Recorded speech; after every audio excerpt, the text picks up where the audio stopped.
ফের অবরোধে উত্তাল কচুছড়া বাজার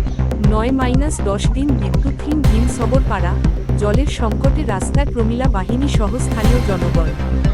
দিমু দিচ্ছি বলে শুধু ঘুরানো হচ্ছে বিদ্যুৎ দপ্তরের বিরুদ্ধে ক্ষোভ বিস্ফোরণ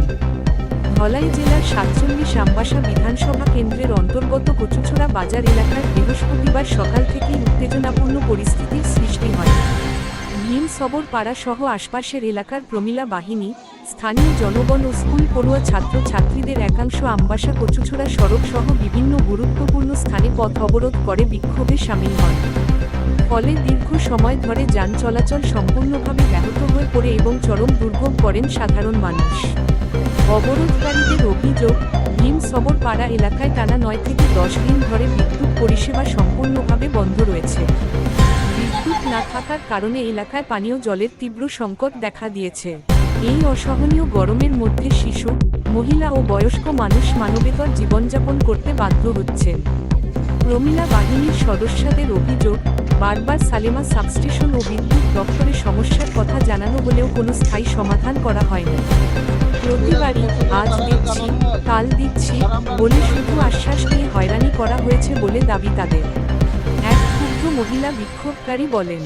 আমাদের নিয়ে পুতুল খেলা করা হচ্ছে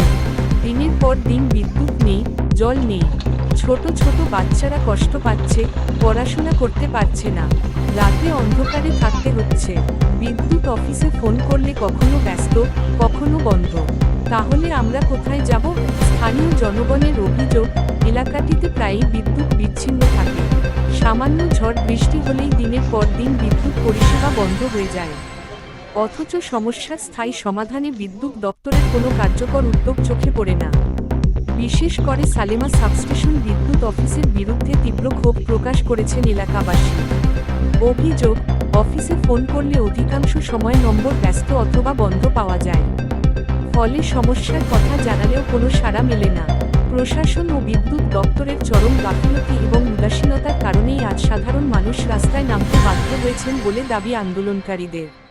খবর পেয়ে ঘটনাস্থলে পৌঁছায় কচুছড়া থানার পুলিশ পরিস্থিতি নিয়ন্ত্রণে আনার চেষ্টা চালায় এবং অবরোধকারীদের সঙ্গে কথা বলে সমস্যা সমাধানের আশ্বাস দেয় তবে বিক্ষোভকারীরা স্পষ্ট জানিয়ে দেন যতদিন পর্যন্ত এলাকায় নিয়মিত বিদ্যুৎ ও পানীয় জলের ব্যবস্থা না হবে ততদিন পর্যন্ত তাদের আন্দোলন চলবে প্রয়োজনে আগামী দিনে আরও বৃহত্তর আন্দোলনের পথেও হাঁটার হুঁশিয়ারি দেন তারা উল্লেখ্য মাত্র ২-৩ দিন আগেই একই এলাকায় পানীয় জলের দাবিতে ব্যাপক পথ অবরোধ হয়েছিল সেই ঘটনার রেশ কাটতে না কাটতেই ফের বিদ্যুৎ ও জলের সংকটকে কেন্দ্র করে উত্তপ্ত হয়ে উঠল কচুছড়া বাজার এলাকা একের পর এক অবরোধের ঘটনায় এখন প্রশ্ন উঠতে শুরু করেছে প্রশাসন ও সংশ্লিষ্ট দপ্তরের ভূমিকা নিয়ে এলাকাবাসীর দাবি অবিলম্বে স্থায়ীভাবে বিদ্যুৎ পরিষেবা স্বাভাবিক করা হোক এবং পানীয় জলের সংকট দূর করতে জরুরি পদক্ষেপ নেওয়া হোক না হলে আগামী দিনে পরিস্থিতি আরও ভয়াবহ আকার ধারণ করতে পারে বলে আশঙ্কা প্রকাশ করেছেন আমরা আজকে রাস্তা অবরোধ করতে বাধ্য হচ্ছি কতগুলি কারণের সমস্যা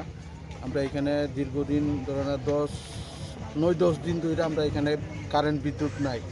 আমরা বিদ্যুৎ দপ্তরে ইলেকট্রিক ডিপার্টমেন্টে কতবার যাই আমরা কথা কওয়া এসে পরে মানে দিচ্ছি করে আমরা এইভাবে হয়রানির শিকার করাইতেছে সেই কারণে আজকে আমরা রাস্তার পথ অবরোধ করতে বাধ্য হয়েছি আর যতক্ষণ এই সলিউশন আমাদের সমস্যার সলিউশন হইতো না আমরা অতটুকু আমরা রাস্তা অবরোধ চলবো কোন দিকে মানে কোনখান থেকে আইছেন আপনারা অবরোধ করতে আমরা ভীমসবর পাড়া এলাকাবাসীর তরফ থেকে আচ্ছা কোন রাস্তা বন্ধ করছেন এটা সালেমা আমবাসা কচুছড়া রাস্তা এই 3 মুখ্য এখন মানে কি চাইতেছেন আপনারা আমাদের যে বিদ্যুতের সমস্যা বিদ্যুতের কারণে আমরা জল পাইতেছি না এই সমস্যার সলিউশন যাতে ইলেকট্রিক ডিপার্টমেন্ট সঠিকভাবে আমরা বিদ্যুৎ পরিষেবা দেই এরপরে আমরা যাতে পানীয় জল সঠিকভাবে পাই এইসব পাইলেই তারপরে আমাদের সমস্যার সমাধান হবে এর আগে তো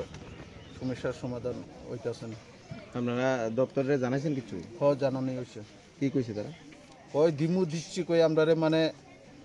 পুতুল খেলার মতন খেলায় রাখছে অতদিন ধরে অনেক সময় আইতাছি কইয়া একদিন 2 দিনও যায় না এরপর আবার যায় এইভাবে করে সারা বছর এইভাবে আমরা ভুগতাছি মানে 30 দিনের জায়গা আমরা দিনও পাই না 10 দিনও মনে হয় সঠিকভাবে বিদ্যুৎ পরিষেবা পায় না।